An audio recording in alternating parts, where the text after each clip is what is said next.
Welcome to the Windows Computer and Technology channel, and we have a new version of Firefox. Firefox 151 is now available.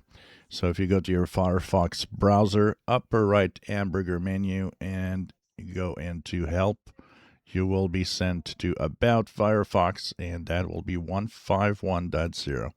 So version 151 brings a few new features. One of them is a slightly redesigned start page that is there.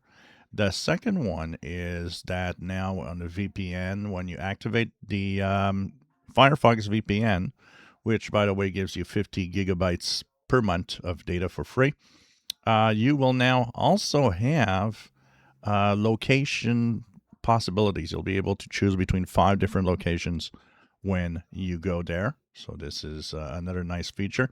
I plan on trying the VPN on the Firefox browser in the coming days and let you know how it performs and how well does it work. Will be interesting to see. Also, there's a few fixes within the browser itself. There's another one which is concerning the AI stuff within the tweakings and the settings for AI.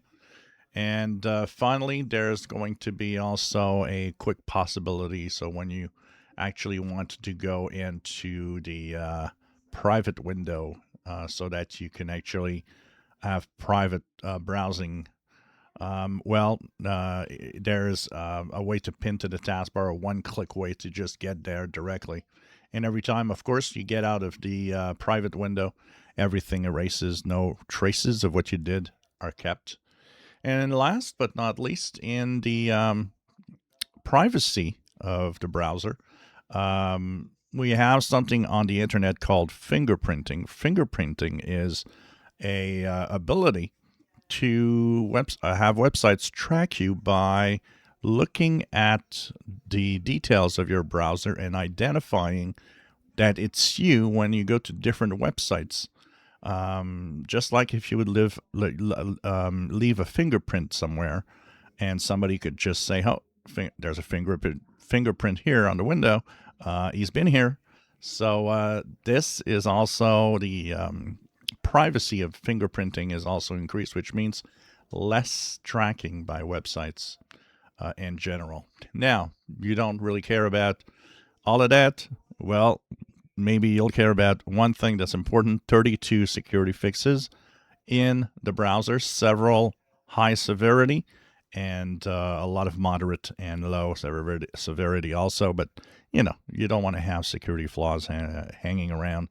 So do update to Firefox 151.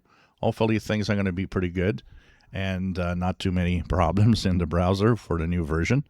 Of course, that is important if you want to stay safe for the security flaws. If you enjoy my videos, please subscribe, give us thumbs up. Thank you for watching.